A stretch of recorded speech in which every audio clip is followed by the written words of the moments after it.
असम के मुख्यमंत्री हिमंता बिस्वा शर्मा एक बार फिर से खबरों में हैं और इस बार फिर से उनके सरकार द्वारा लिया जा रहा एक फैसला है जिसने चर्चाओं की बाजार को फिर से गर्म कर दिया है।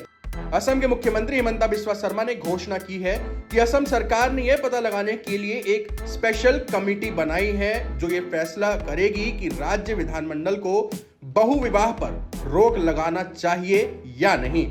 यानी कि सरकार के अधिकार में यह है कि नहीं कि राज्य के अंदर एक से ज्यादा शादियों पर वो रोक लगा सके या ना लगा सके।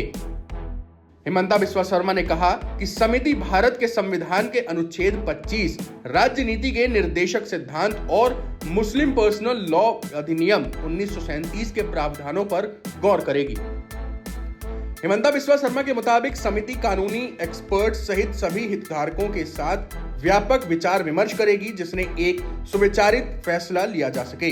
शर्मा ने यह भी कहा कि इस मुद्दे पर फैसला आम सहमति से ही लिया जाएगा।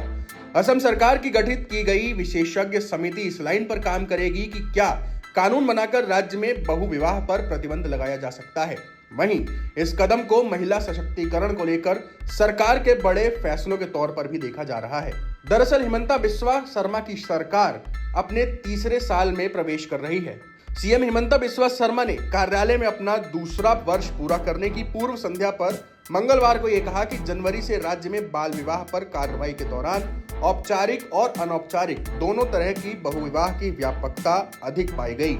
सीएम कार्यालय से यह भी कहा गया कि मुस्लिम समुदाय को छोड़कर भारत में बहुविवाह आमतौर पर सभी धार्मिक समुदायों में प्रतिबंधित है। भारत अंतर्राष्ट्रीय सम्मेलनों और अनुबंधों का एक हस्ताक्षर करता है, नागरिक और राजनीतिक अधिकारों पर संयुक्त राष्ट्र की समिति का हिस्सा भी है।